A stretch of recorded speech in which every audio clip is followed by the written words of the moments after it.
tubaab dafa ne il faut rendre à César ce qui appartient à César.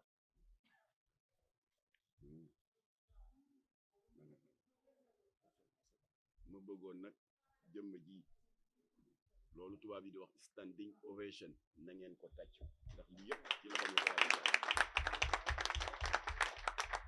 moom bu ko neexoon def comme ay moroma di tambaambaalu ci bureau yi di wuti audience ak lijjanti xarum tabaski xam nga fi ma ne salle d'audience ministre yaa ngi fees del waaye moom dépense su këram lay jël di ko dugal ci xeex bi am na yoo xam ne mënu ko waxal boppam moo tax man ma dog suma soxla yépp ma ne comme que li may xeex moom lay xeex parce que ñun dañu waroon def conférence de presse comme que ñun li ñuy xeex moom lay xeex il faut ñu éviter une dispersion des forces moo tax Jamra ñëw tëral teg programme si suuf ñëw adhéré ci programme naka la kuréel bi tudd rappel à l'ordre loolu rek la kon Abdou Karim cant ak ngërëm ñeel na la yal na yàlla sàmm yàlla aar la lafal la cat musal la ci pexey noonu ndax lii ngay def bu fi Cheikh Amadou Bamba ne woon loolu lay def bu fi Seydi Hadji Malick nekkoon loolu lay def Cheikh al Islam ak Seydina Limam xale nga waaye mag ñi ne nañ xale bu loxoom setee mën na bokk ak xale yi ndax mën na bokk ak mag ñi ndax yow mën nga bokk ak ñëpp ndax lii mosoo si jóg ba nga nekkee tout tànk ba léegi man ba ma la xamee ba léegi ci lii nga dëkk di bañ les contre-valeurs di xeex contre lépp luy tilimal malaanu l'islam di xeex contre lépp luy raam jëm ci penc mi nar a yàq jikko yi particulièrement jikko xale yi ci loolu nga dëkk ku la jàppalewul rek xëy na dafa ne ci leneen yal na yàlla sàmm Abdou Karim wax na leen ko sànq sama retard dara waralu ko rek parce que du teggin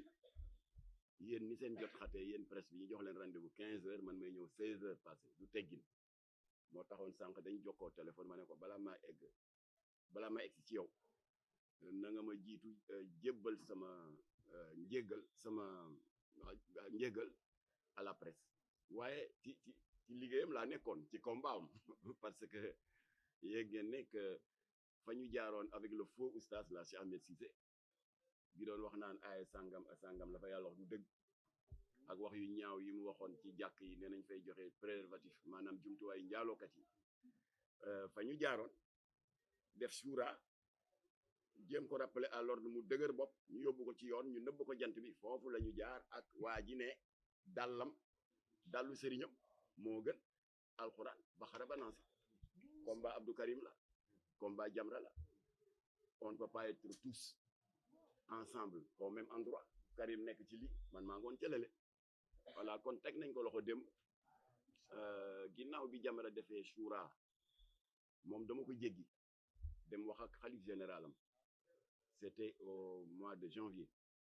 xalif général lu yàlla yi ñu di ko wax Cheikh Aliou Cissé waaw ma ne ko sa taalibe bi day mu ngi lëmbee réew mi réseaux sociaux yaa ngi toj këru diine yi mer nañ nee na sa dàll wii moo gën baxara ba naas alors foofu lañ jaaroon Ahmed Cissé alors moom mu naqaru que bi waa ji waxee ba mu désavoué ko réseaux sociaux yi dañu dagg waxam jàllale wax ju rëy ci Cheikh Moussa Diagne wax mu ne ci yéen laa yaakaar nag Jamra ngeen jàllale l'intégralité de la vidéo kon nag ku bëgg yeneen détails parce que c'est une longue histoire ça dure 45 minutes mën ngeen dem ci page yu Jamra di ngeen gis suura ba ma am ak xali généralu yàlla yi pour ñaan ko mu rappeler à l'ordre Moussa Diagne bi nga xam ne tooñkat la mais comme que def na lu ne mu dëgër bopp te moomul nit ñi il non seulement wax na wax ju rëy waaye il persiste genre maa tey te dëkk bi am yoon ñu ngi gërëm le procureur Ibrahima Ndoye qui a pris les devants daal di actionner le commissaire Didiak Faye ñu jàpp ko démb ci guddi dans la nuit du jeudi 15 au vendredi 16 département de Foundiougne région de Fatick il est dans les locaux de la division spéciale de la cybercriminalité man nag dama leen doon yónnee ñoom cybercriminalité des vidéos complémentaires pour que bu ñu entendre waa ji ba noppi ba def le rapport d'audition boole ko ak vidéo yi déféré ko au parquet jébbal ko procureur voilà il appartient maintenant au procureur de décider de la suite à donner loolu lu bokk ci xeex bi la parce que lépp ci aar valeurs yi rafet yi fi mag ñu baax ñi bàyyi rek la xale yi tuuti nag tout tànk yi parce que gis naa presse bi li ci ëpp ay jeunes ngeen il faut que ngeen xam fu góor jigéen jóge parce que booy xeex dara da ngay xam li ngay xeex lan la mu bañ a doon ma riirandoo ñu ngi sant yàlla bi nga xam ne les deux grandes religions révélées yi nekk fii Sénégal di le christianisme ak l'islam ñoo ci bokk benn wax boo demee ci injiil bi yonent yàlla Insa muy li suñu mbokku catholique yi tuddee la Bible nañu ko nettalee benn la mooy la malédiction de Sodome et Gomorrhe boo demee ci alxuraanul karim di sukkandikukaay de la majorité des croyants na ko Bible ba nettalee noonu la ko nettalee amul différence moom la ñuy tuddee alaku askanu Lóot askanu Lóot lan la il vivait dans la prospérité comme ni Europe mel tey à l'attention des intellectuels yi naan waa yéen Jamra ak nitu dëgg yéen a ngi xeex ngóor jigéen Europe a ngi nii góor jigéen baa nga ne fàng te pourtant ils sont prospères ils ont de l'argent ils ont de l'économie askanu Lóot kenn gënu leen woon a prospère amoon nañu ay ressources minières am koom am lépp waaye nag ngóor jigéen nga nefal faax ci anam bu ñaaw dafa àndoon ak inceste ndax da ngay gis benn chef de canton benn chef de seen xeetu kuréel yooyu le di wujjee ak beneen moroomu chef de canton bu ñu dajee seen grand place dañ ko ne yow yaay ñàkk fayda yow yaa ngi ci benn faru góor rek nga am man am naa ñaar am naa ñett foofu la yëf yi tollu woon daan nga gis ko am doom bu góor mu dem ba nekk waxambaane 18 ans 20 ans dëgër te yaa ko jur de yaay baayam nga fexe ba doxaan ko def ko far muy double péché inceste parce que yaa ko jur ak ngóor jigéen ndax c'est deux personnes de même sexe loolu moo xewoon alxuraan di ko wax sa doom bible bi di ko wax Sodome et Gomorrhe loolu fa xewoon suñu borom subhaanahu wa taala nag soxorul buuru yërmande la ba dafa bokk sax ci 99 noom yi am na raxma raxiim yooyu yëpp yërmande la du jóg rek dal ci kaw aw askan ak lu ñuy jubadi day envoyé loolu tubaab di wax les signes avant-coureurs loolu la def dafa yónni benn yonentam bu ñuy wax yonent yàlla Ibrahima ñëw ci tënk ci gàttal ak ci waxin wax gaa di leen laaye biré la bonne parole lii ngeen nekkee baaxul kii moo yées ci comportement doomu aadama yàlla bind la nga nekk góor ni nga ne ko d'accorduma ba pare di jëfee tout le contraire ñu kokkali Ibrahima mission kale suñu borom ba tey ci yërmandeem doorul de mu yónni jarbaatu yonent yàlla Ibrahima mu di yonent yàlla Lóot tamit ñëw di wax di leen laa biire def leen attention amu leen droit cette belle création de l'être de Dieu mu di la créature humaine ngeen di ko pervertir di ko dugal ci loo xam ne taxul yàlla sàkk ko ñu kokkali Lóot toog entre parenthèses c'est un des rares moments de l'histoire biblique et coranique boo xam ne yàlla dafa yónni ñaari yonent ñu bokk jamono parce que danger wu situation bi moo ko laajoon mbon nga peuple Lóot bonoon moo ko laajoon muy Ibrahima ak jarbaatam Lóot ñoo bokk jamono yàlla yónni leen ki kay buur bu am yërmande la ba ñu kokkalee yonent yàlla Lóot suñu borom ne danaa leen dox une dernière chance mu daal di yónni ñaari malayka waaye nag dañu am apparence humaine ñu dem seeti Lóot wax ko ne suñu borom subhanahu wa taala moo ñu yónni ndax sa jaan wàcc na Ibrahima jaanam wàcc na ñun dañu bëggoon ñu was lu ci yàq Lóot daal di convoqué assemblée générale bu mag a mag dignitaires yeeg kilifa gox baak yépp mu ne leen ñii suñu borom subhanahu moo leen yónni dañu am apparence humaine waaye ñu nga jóge ca leer yu kawe commencé nag di leen yeesalaat li suñu borom mere askanu Lóot waaye li Lóot di wax yépp ci premier sàppe bi am na ñaari kilifa yoo xam ne dégluñu ko sax seen bët yi ñu ngi ko ne bàcc ci ñaari malaaka yi dëgg la ay malaaka lañu dañu am apparence humaine waaye dañu rafet mignon ndax leeri kawe ya ñu jóge Lóot di wax rek jékki-jékki ñaar ñooñu mënatuñ ko muñ comme instinct animal jóg ne bëri riir wuti malaaka yi Lóot ne leen déet li ëpp naa def man am naa ñaari doom ay jànq lañu mësuñoo dugg ci néegu sëy ñii bu leen laal suñu borom a leen yónni man je suis prêt à sacrifier man yonent yàlla Lóot mes 2 filles ma jox leen te ngeen bàyyi ñii gars yi ne ko déedéet ñii rek daal di passer n'est-ce pas de la parole à l'acte immédiatement suñu borom jóg daa di ne Seydina Ibrahima mu ne ko la bayk Seydina Lot mu ne ko la bayk suñu borom ne génn leen dëkk bi ñi ils sont irrécupérables ci la yebal nag le commandant en chef des forces armées célestes muy Seydina Jibril alayhi salaam chefu malaaka yi mu ànd ak un contingent de 70 000 anges ñu dem ronu dëkk ba ci croûte terrestre bi mu di Sodome et Gomorrhe texali ko de la croûte terrestre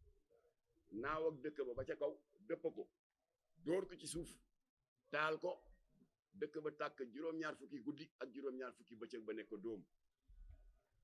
loolu la suñu borom def ci kàttanam subhanahu wa taala borom kun fa yakun noonu la leen effacé ginnaaw bi mu artu jariñul dara fa la mujjee ak ñoom foog ngeen xam ne foofu la ngóor jigéen jóge waaye nag alaaji Ibu Saaxo ñun ba ñu nekkee xale maak maître maam Adama Gueye Abdoulaye Gueye bu daan def tafsir Quran fii ci juma ca dem dañ daan dem déglu ji moom dégg naa mu joxe une information complémentaire concernant la malédiction de Sodome et Gomorrhe nee na li ulamaaw tafsir yi fàtte mooy suñu borom ginnaaw bi mu leen joxe ces 3 portes de sortie pour ñu génn ci lu bon di ñu nekkee avant malaaka yi di leen effacé dafa am benn groupe bu malaaka bu suñu borom yónni ñu defi une dernière prospection balaa muy raser dëkk ba malaaka yooyu ba ñu demee dañuy ñëw rendre compte suñu borom ne ko ñii nga bëgg a faagaagal day gox sàngam am na ay kilifa yu fa nekk de guddeeg bëccëg ñu ngi lay sàbbal beneen malaaka ne ko gox sàngam kilifa sàngam nga fa ne toujours mu ngi lay wéetal gox sàngam Ibou Sakho ndeysaan ci waxinam ba explication yi bare suñu borom ne ñooñu ngeen may wax naan ñu ngi may jaamook ñu ngi nangam fan la ñu nekkoon bi jikko yi di yàqu bi dëkk bi di yàqu malaaka yi teg mu ne leen kon nattu wi na ngeen ko tàmbali ci ñoom foofu la suñu borom génne après bi sang bu tedd Seydina Mohamed dikke aaya boobu daal di ne wattaqu fitnatan laa tusibanna allazina zalamu minkum xaasa mu ngi ci alquranul karim yéen jaam yi moytu leen sama mbugal boo xam ne bu ma koy dóor ci seen kaw du yem rek ci bopp ña ko créé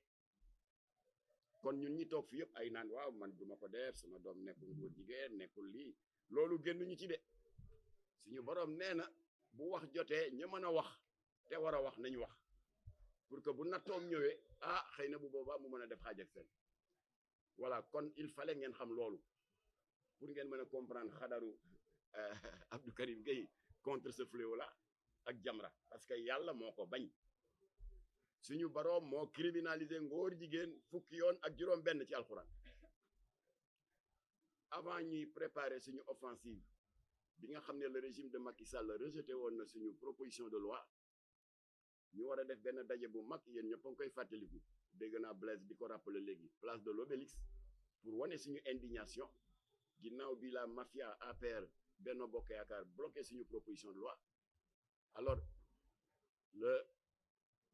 l'imam Aboubacry Faye bu jamaatu Ibadou Rahman dafa jaar kër ga nee ma Gueye on va vers une offensive historique te dafa am solo ci communication bi indil ma am nga téere alxuraan ma ne ko waaw mu ne indil ma ko ma indi ko ñu tëju maak Aboubacry Faye jamaatu Ibadou Rahman ñu tëju 1 heure de temps pour lay bañ a am ak ñu am firnde yu wér ne yàlla moo ko jëkk a criminalisé ñu daal di tàmbali maak Aboubacry Faye 4 heures de l'après-midi ba ñuy julli tàkkusaan di recenser ñu ngi ko tàmbalee Faatihatul Kitaab ba Liif Laam Miim Zaalika recenser nañ 16 fatwa yu suñu borom yëkkati bu gën a tar sa morom nga ne bii di ko dóor ci borom ñaari tur 16 criminalisation sooratul Tawba sooratul Anfal sooratul Naml sooratul Ankabut sooratul Anbiya le reste boo leen demee ci page Facebook Jamra di ngeen gis l'ensemble des 16 fatwa yi suñu borom yëkkati di ko dóor ci borom ñaari tur suñu mbokk catholique yi tamit kenn demul ñu des Blaise wax na ko léegi Blaise ma complété sa information boo demee ci Ancien Testament téere ba ñuy wax Lévitique chapitre 18 verset 22 suñu borom wax na fa la mu wax ci alquran parce que bible bi moo jëkk a wàcc ci alquran chapitre 18 verset 22 ci Lévitique suñu borom nee na coucher avec un homme comme on couche avec une femme est une abomination kon nag 98% des croyants de ce pays catholiques et musulmans confondus ñu ngi sukkandiku ci ay textes sacrés qui ont eux-mêmes criminalisé l'homosexualité waa nga jóg taxaw naan c'est toléré loolu c'est toléré suñu boroom rëbb leen 16 fois Bible bi wax ci lu leer chapitre 18 verset 22 ci Lévitique tolérance kay amu fa loola waral nag am nañu ko évoqué léegi ci seen intervention bi fi coow li amee fii ci université de Dakar le 17 mai 2024 dégg ngeen position bi ci Jamra jël ñun xaaruñu kenn ndax tubaab nee na il faut battre le fer pendant qu'il est chaud ndax université de Dakar yéen a ma ko gën a xam biñ koy tabax amaguñu indépendance yàgg na fi 1959 la université de Dakar tradition républicaine au Sénégal chef d'État bu fi jaar soo amee benn invité de marque ni nga koy yóbboo mu visiter des sites touristiques comme le parc animalier de Hann ni nga koy yóbboo mu visiter la maison des esclaves de Gorée tradition la également nga yóbbu ko ci amphithéâtre bu mag ba mu jàkkaarloog étudiants yi weccanteeg ñoom ay kaddu tradition la le premier président de la République Léopold Sédar Senghor moo fi indi woon Yasser Arafat foofu ci université fi Mélenchon taxawoon Abdou Diouf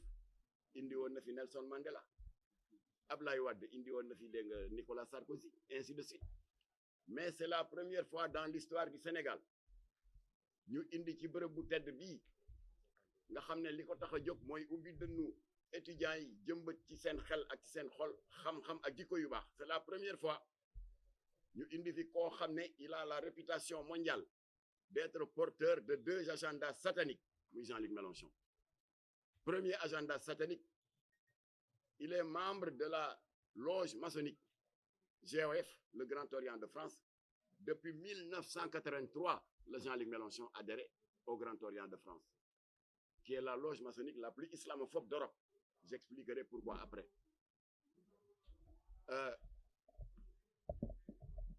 1983 à titre de rappel mooy année bi ñu créé Jamra février 83 ça fait 42 ans kon Jean-Luc Mélenchon a 42 ans de militantisme maçonnique mënul nax nit ñi waaw il soutient la cause palestinienne parce que c'était la veille des élections européennes je soutiens les minorités tappale la parce que mënuloo adhérer dans une loge qui combat les musulmans ba pare ngay jaar suuf def double jeu naan yaa ngi soutenir les causes des minorités c'est de la politique politicienne c'est de l'hypocrisie avec tout le respect qu'on lui doit alors je disais il est porteur de cet agenda satanique en étant membre maa ngi dégg ay boy nekk ci réseaux sociaux yi daay ne waaye démissionné na woon en l'an 2000 ma ne ko kon taxul mu rëcc de admettons même l'an 2000 mu milité depuis 83 ba 2000 ñaata la 17 ans même bu dee loolu sax 17 ans de militantisme maçonnique alors ndax xam ngeen ne loge maçonnique yi dafa amoon scission en 1776 ci gàttal parce que la franc-maçonnerie est d'origine anglo-saxonne ba scission amee tendance bi Jean-Luc Mélenchon bokk mooy tendance bi ëpp ay góor jigéen ak ay franc-maçon ñooñu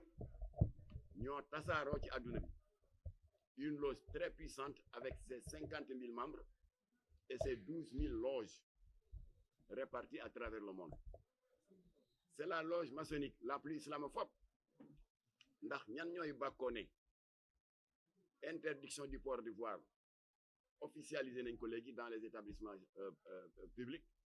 c'est le Grand Orient de France bi Jean-Luc Mélenchon bokk ñan ñooy bàkkoo ne ku bëgg a ñëw tabax jàkk en France communauté musulmane bu ñëw bëgg a déposer demande dañ lay laaj plan bi buñ ci gisee minaret ne la dindi ko wala duñ la ko autoriser kan moo koy bàkkoo les députés du Grand Orient de France bi Jean-Luc Mélenchon bokk ñan ñooy bàkkoo ne la loi Simone Veil qui autorise le yàq biir di avortement que ñoom ñoo fexe ba léegi mu nekk une loi officielle le Grand Orient de France bi Jean-Luc Mélenchon bokk buñ fi nekkoon di lim ñaaw teefu ce Grand Orient de France qui est une loge maçonnique la plus satanique duñ fi jóg seen ñaawteef bi gën a ñaaw nag c'est le 17 mai 2013 Grand Orient de France dont Jean-Luc Mélenchon ñooy bàkku ne ñoo wañaar loxo François Hollande le président de la République ba obligé ko mu promulguer la loi du 17 mai 2013 qui légalise le mariage qu'ils appellent pudiquement et di si diw confiture le mariage pour tous c'est-à-dire le mariage góor jigéen loolu Jamra waxoon na ko avant Jean-Luc Mélenchon di ñëw le 10 avril Mélenchon daal di ñëw le 17 mai université daal di dëggal li Jamra wax kenn forcé wu ko moo jël micro jàkkaarloog étudiants yi des milliers d'étudiants sans compter ñi xajul woon ci amphithéâtre bi nekk ci biti mu ne leen mes chers étudiants savez-vous que j'ai été le premier législateur français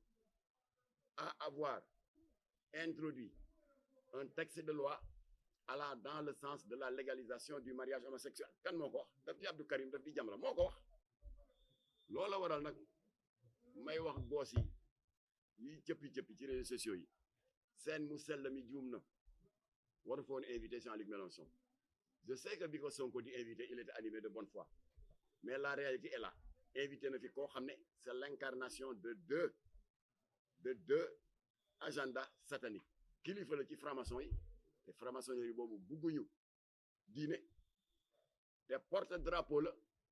ñiy propagande l'idéologie LGBT te boobu moom tubaab nee na l'aveu est la reine des preuves moo jël parole waxal ko boppam kon nag cet argument là consistant à dire que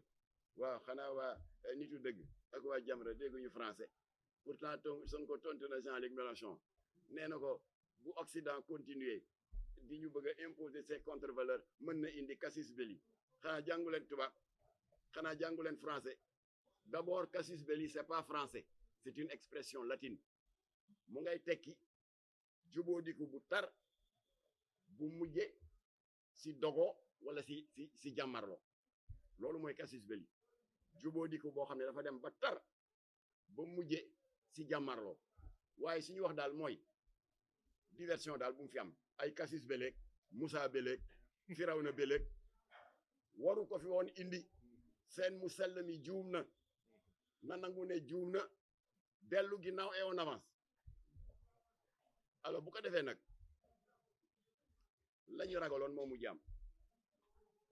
ndax tontu na ko tontu bu gën a garaaw tontu bi Macky Sall defoon maak Abdou Karim yi ñoo daloon ci kaw Macky Sall ci yar ak teggin nag ñun dañu demoon fële Café de Rome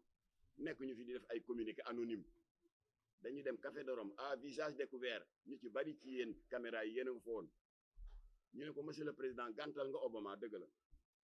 mais formulation bi ànduñu ci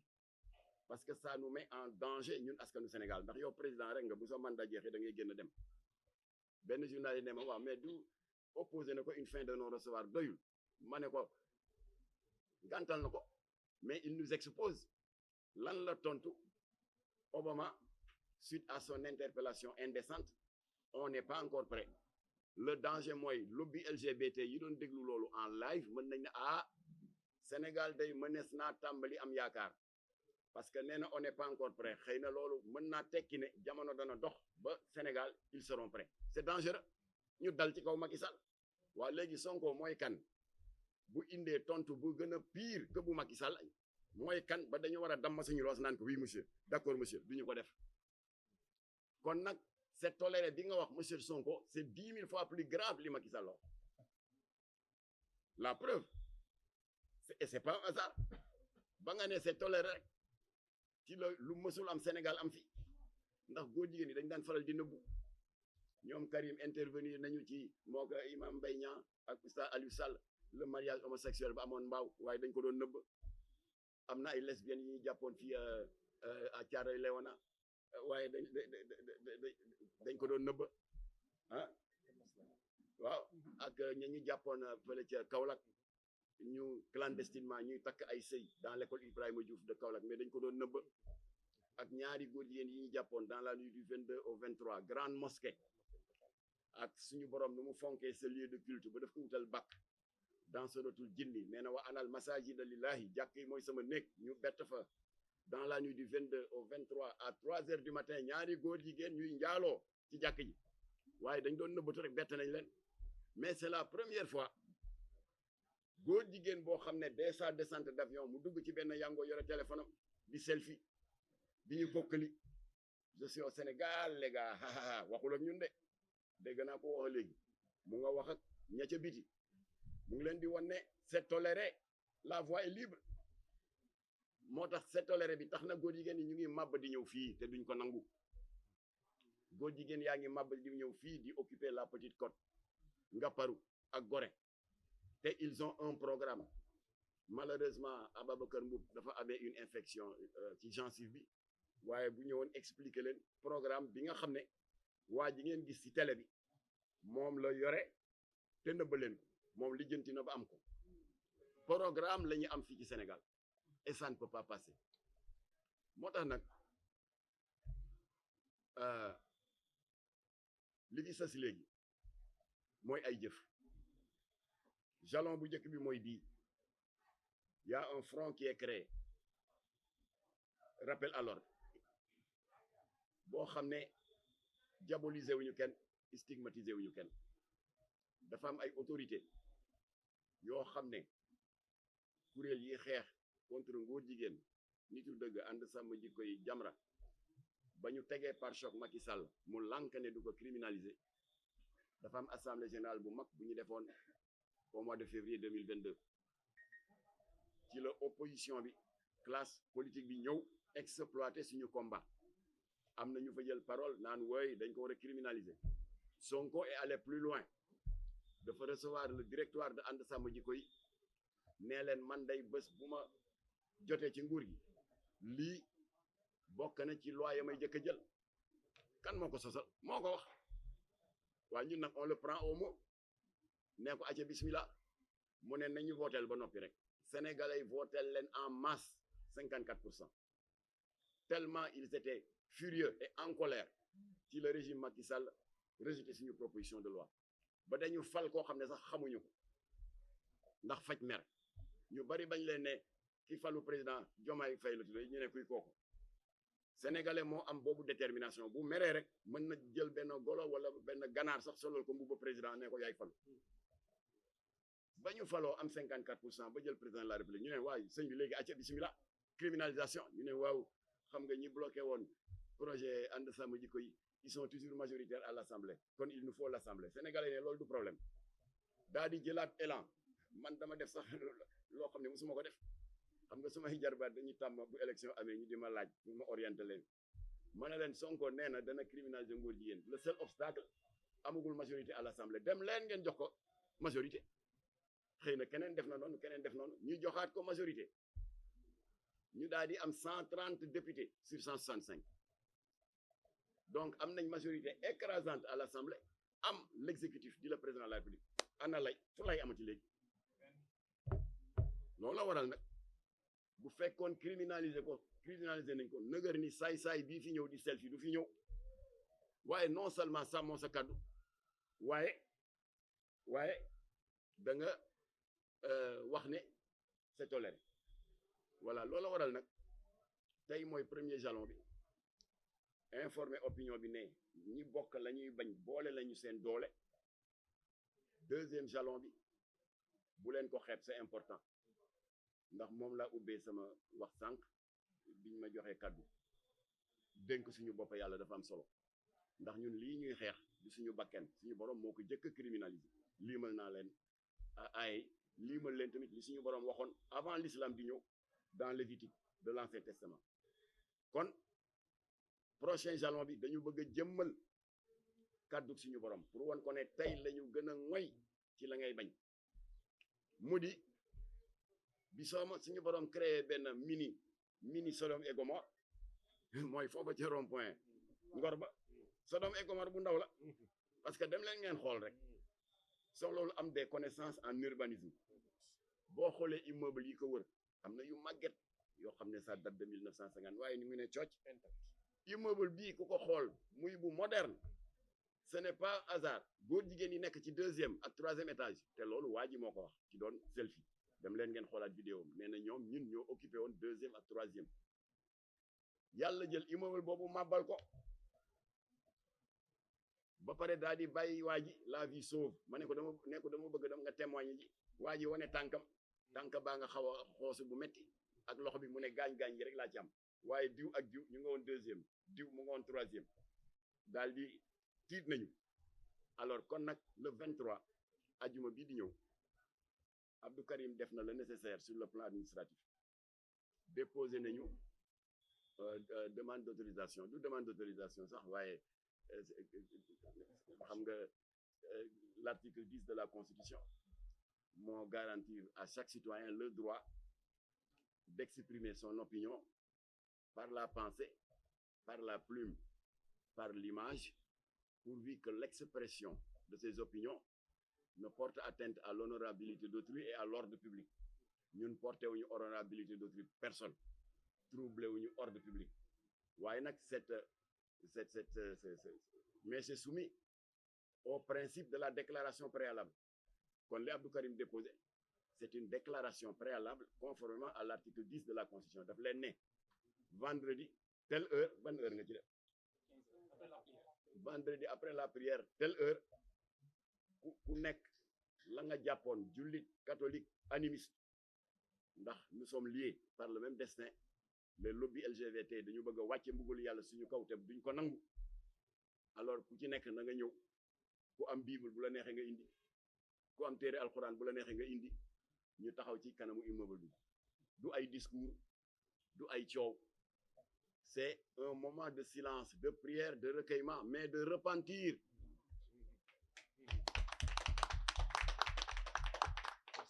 Et c'est important. maa ngi profité ak Karim et j'en aurais terminé dama daj sànq ci dañ ma ko yónnee sax benn lien góor jigéen sénégalais yi nekk ci diaspora bi jóg nañu di commencé nañu di ñu live. Karim yow gars yi ils ne t'ont pas raté man waxi noppi man la ñu gën a rey nee ma commandant chef góor jigéen yi mooy punkal moomu xeesal ba weex tàll maa ngi ko gis mu ngi naan xoola Pa Jamra bi ak kanamam gu wow gi ba mu paree beneen góor jigéen bi bàjjanu góor jigéen la sax parce que dafa yar yi moustache te dàq fi saaga dégg nga kilifa diine yi mu ne xool kaak bëtam yi mel ni bëtu looy beneen góor jigéen bu sew bi mooy ki xob bi tuñ bi tey peinture karaw yi ne ko xool ko buy wax di tourner bët yi mel ni si ndax bu biir. alors ma di leen tontu ne dinañ yàgg am kanam gu wow yàgg am bëtu looy parce que Karim a ngi nii il est tout le temps malade xiiboon la comme man parce que taluñu lekk taluñu naan ndax seen mbon ndax mbugalu yàlla ndax mbugalu yàlla bi ngeen bëgg a wàcc suñu kaw te duñ ko nangu. kon nag subhaana rabbika rabbil izzati amma yasifun wa salaamun alal mursalin walhamdulillahi rabbil alamin.